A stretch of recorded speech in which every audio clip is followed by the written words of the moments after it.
Estrutura montada para show provoca confusão entre os organizadores da festa e um instrutor de uma autoescola.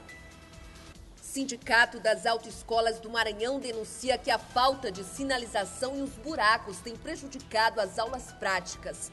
Meninas entre 7 e 12 anos são as maiores vítimas de agressões físicas no estado.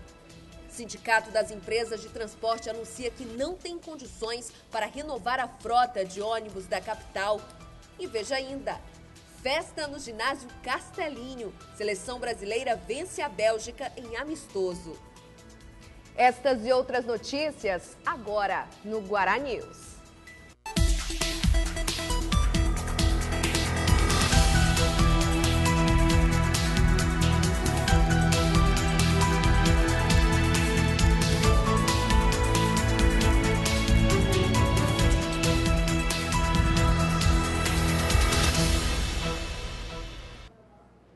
Olá, boa tarde.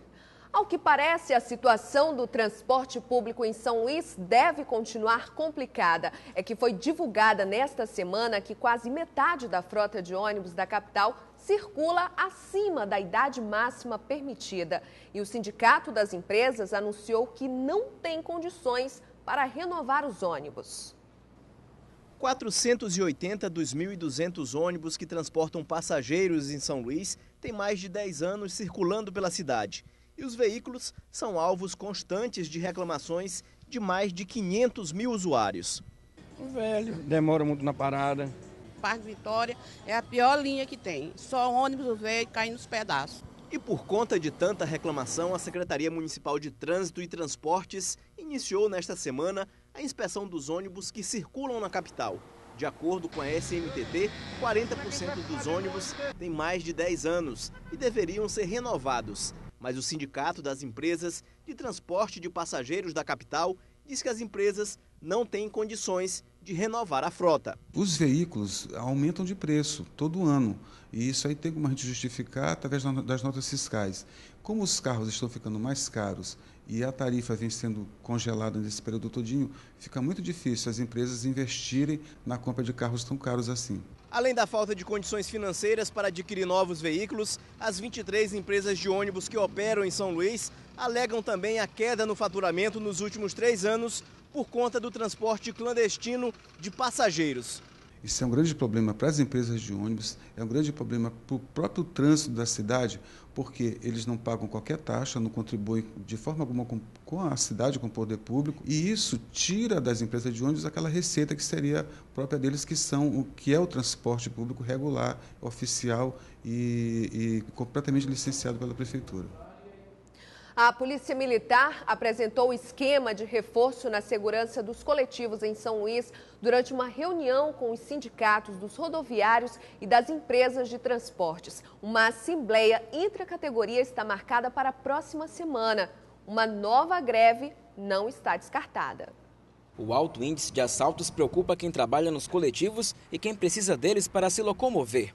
Por conta desse problema, representantes do Sindicato dos Rodoviários e das empresas de transporte convocaram uma reunião para saber quais são as estratégias da Polícia Militar para resolver o aumento da violência dentro dos coletivos. De janeiro a julho deste ano foram registrados 380 assaltos a coletivos na região metropolitana de São Luís. Se comparado com o mesmo período do ano passado, quando foram registrados 268 assaltos, isso representa um aumento de 42%, o que tem gerado um grande sentimento de insegurança nos trabalhadores. Joélia trabalha como administradora de uma empresa de transporte coletivo e conhece muito bem esse problema. Olha, está muito difícil, é muito frequente os horários do assalto, de manhã, de tarde, entendeu? Principalmente de manhã, armado de faca, de revólver. Como forma de combater os assaltos, a Polícia Militar está realizando um trabalho de abordagens a ônibus e pretende ampliar as ações de prevenção. Nós estamos aqui reunidos com a classe, né? Justamente para prestar conta do nosso trabalho, para melhorar ainda mais a nossa atuação, né? E junto a eles buscar informações que certamente não serão importantes e para dizer a eles que nós estaremos sempre presentes, estaremos atuando. O Sindicato dos Rodoviários reconhece os esforços da polícia, mas apresenta outras reivindicações: a disponibilização de policiais à paisana nos coletivos, postos avançados de policiamento ostensivo, principalmente nas áreas com maior índice de assaltos, além de instalações de câmeras e detectores de metais nos terminais de integração. E caso o governo do estado não se pronuncie sobre os problemas, os rodoviários poderão entrar em greve. Tudo vai depender de uma assembleia realizada na próxima quarta-feira com a categoria. Queremos, esse policiamento ostensivo nas blitz, nos ônibus, os policiais de serviço de inteligência dentro dos ônibus, porque eu acho que a gente prendendo, a gente tem como cobrar do Poder Judiciário, que também tem que ser cobrado. Greve que foi questionada pelo superintendente do Sindicato das Empresas de Transporte. O posicionamento do sindicato representando as empresas, além da preocupação, o que está ocorrendo nesse momento, essa reunião com a Polícia Militar, é uma situação já de achar que as coisas têm jeito. Que a união dos sindicatos dos rodoviários com o patronal e as ações da Polícia Militar deve surtir efeito nos próximos dias, dando mais tranquilidade à viagem dos usuários de São Luís. E a insegurança no transporte coletivo. Hoje pela manhã, 2 ônibus foram assaltados. O primeiro assalto aconteceu na Avenida dos Franceses. O outro foi nas proximidades da Vila Lobão. Nos 2 casos, homens armados invadiram os coletivos e levaram os pertences dos passageiros. E o Sindicato das Autoescolas do Maranhão denuncia que a falta de estrutura nas ruas da cidade, como os buracos e a falta de sinalização, tem prejudicado as aulas práticas dos futuros condutores. A situação precária das ruas e avenidas de São Luís, além da falta de sinalização adequada, tem prejudicado os futuros condutores da capital. Na maioria das vias, não há placas e os buracos atrapalham na hora de fazer os percursos de prova. É buraco demais. Aí, na hora de a gente vai sair, sinalizar, aí é maior confusão. Tem um pedestre que não tá legal. Atrapalha, né? Atrapalha tudo. Acaba atrapalhando, sim. Tanto o desenvolvimento da gente durante a aula, como também durante o dia a dia, por causa dos buracos. E a gente pede para o governo tomar as decisões, para tentar corrigir a má infraestrutura da cidade. A maior dificuldade que nós temos como instrutores e condutores habilitados é a questão da sinalização. É precária, infelizmente. A gente torce que isso possa melhorar o mais rápido possível. A problemática começa pelas próprias pistas de prova, locais onde são realizados os exames práticos feitos pelo Detran para retirar a carteira de habilitação. Nesta aqui, por exemplo, no centro de São Luís, os buracos estão em quase toda a área de avaliações. Inclusive, aquela área está jogada.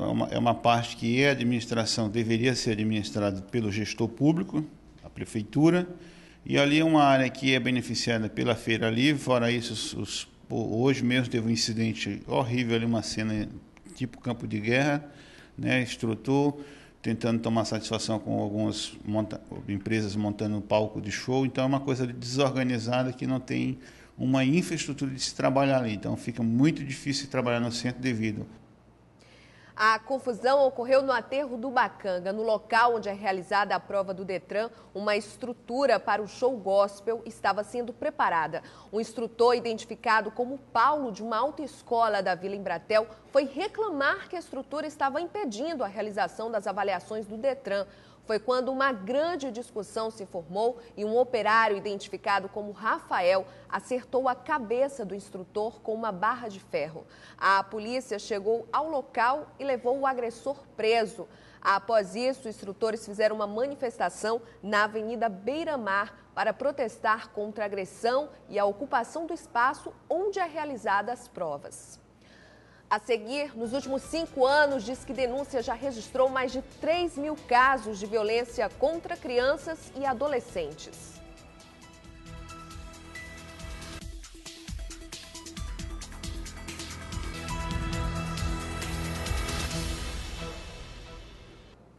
As denúncias de crimes contra crianças e adolescentes podem ser feitas por meio do Disque Denúncia. Nos últimos 5 anos foram registrados mais de 3.000 casos. A maioria das agressões é cometida contra meninas e quase todos os agressores são homens. Nos últimos dias, 2 crimes tiveram muita repercussão na capital.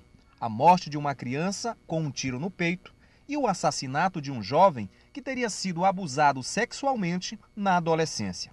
Estes crimes exemplificam o aumento destas práticas criminosas no estado contra crianças e adolescentes.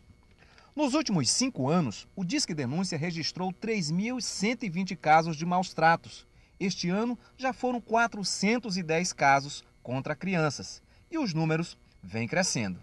A gente tem feito um trabalho, né, junto com a população, com a sociedade, incentivando as pessoas a denunciarem. Então, o número sempre vem crescendo. A gente teve um aumento de quase 300% de um ano para o outro só em violência doméstica.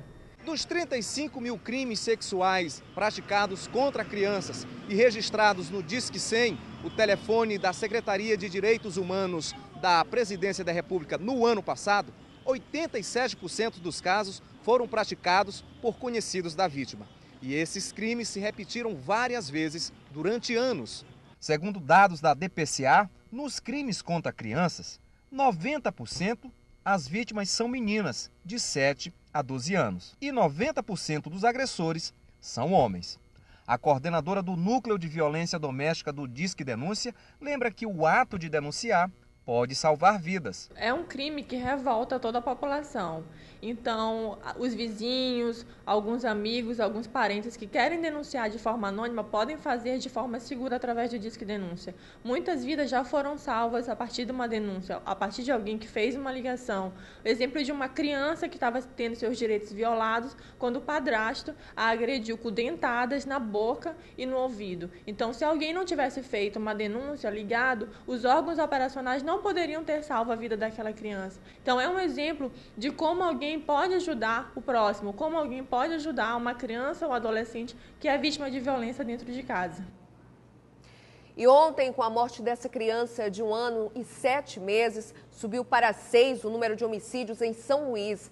Só nesta semana, Raimundo Nonato Coqueiro dos Santos, de 23 anos, continua foragido. Ele é suspeito de ter atingido a criança com um tiro após uma discussão no bairro da Jordoa. Raimundo Nonato estava preso há 1 ano e há menos de 1 semana foi beneficiado para cumprir a pena em liberdade.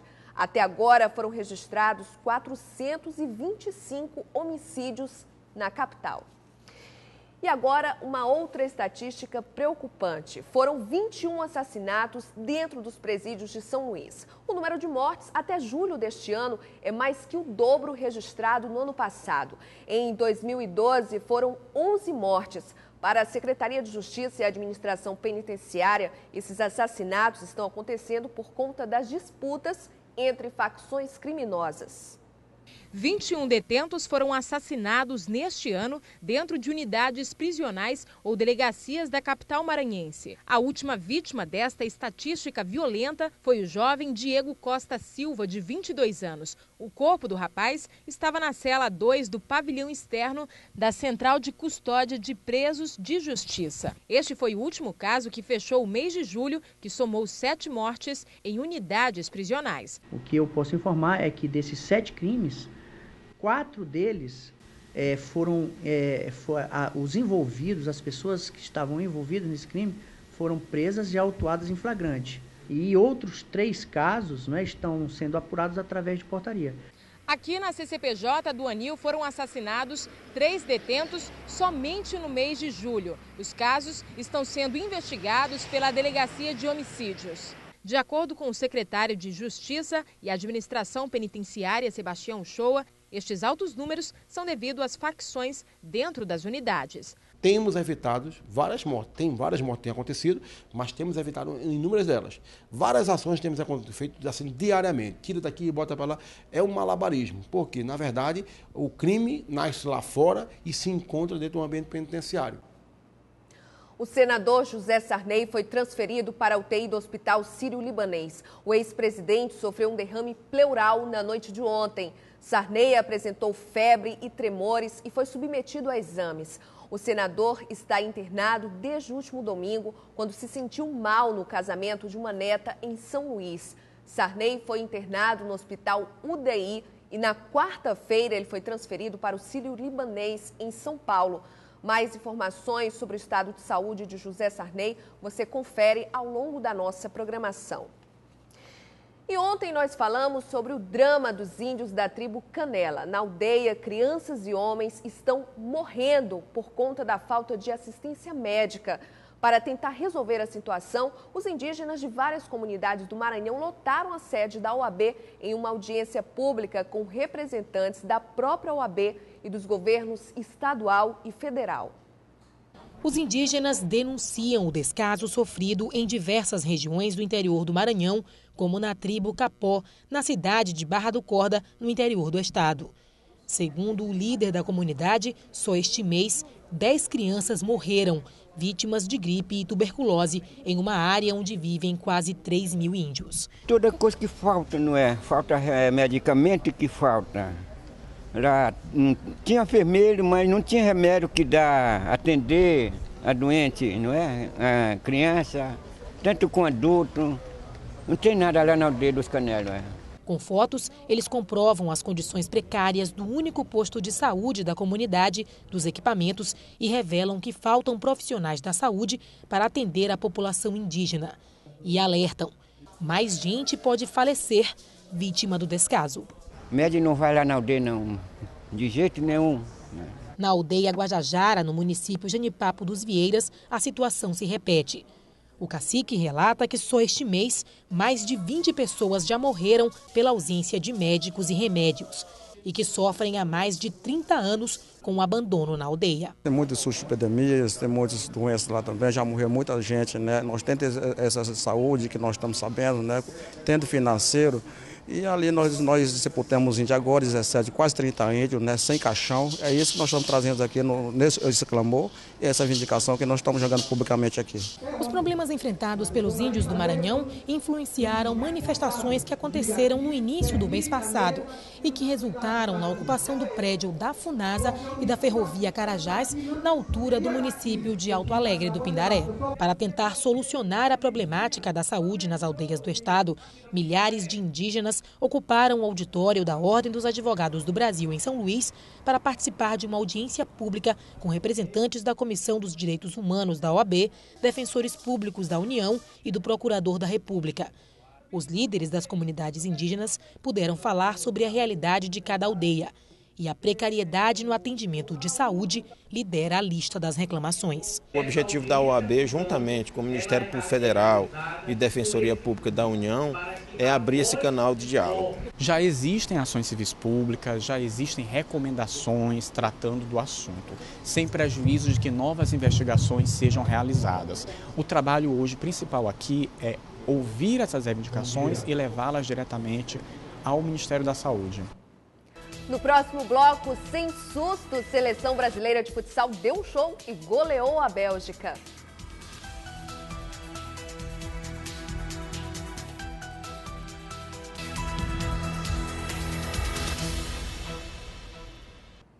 A torcida foi para ver Falcão jogar, mas lesionado, ele não entrou na quadra, mas nem precisou. Sem sustos, a Seleção Brasileira deu um show e goleou a Bélgica. Lembranças que ficarão para sempre na cabeça, principalmente das crianças, como a do pequeno João Ícaro, de 8 anos, que já decidiu que quer ser jogador de futsal e não de campo. Olha só eles aí de novo, dando um show. É só amistoso, mas a emoção dos torcedores é de uma final. A seleção brasileira enfrentou a Bélgica pelo desafio internacional de futsal. As mulheres também curtem o futsal, né? Demais. O que é que você está achando do jogo? Muito bom. Eu gosto muito da seleção brasileira. Porque eu acho que o futebol deles é limpo, é divertido de olhar. Muito bom. Quem foi ao Castelinho viu jogadas bonitas, outras que pareciam ensaiadas. Os nossos atletas foram para cima. Já do outro lado, a Bélgica ficou um pouco tímida e não cresceu muito no jogo. E claro, para a alegria dos maranhenses, principalmente de João, que não esconde a paixão pelo esporte. Adoro futsal, faço até no colégio. Não gosto de campo porque meu avô me coloca, mas é futsal. Você pretende um dia, quem sabe, ser um jogador de futsal? Com certeza. Ah, e João conta também que veio para ver o ídolo Falcão, mas ele ficou fora de quadra por conta de uma lesão Isso não desanimou o garoto, que vibrou a partida inteira. Depois de 1 ano e meio, a seleção brasileira de futsal fez um belíssimo reencontro com a torcida maranhense. E pelo menos até agora está se dando bem. 3-0, para a alegria dos torcedores. E não parou por aí. No segundo tempo teve mais 3 gols do Brasil. Grilo, Felipe e Serginho. Teve do time belga também. Não alterou no resultado. Fim de jogo, Brasil 6, Bélgica 1.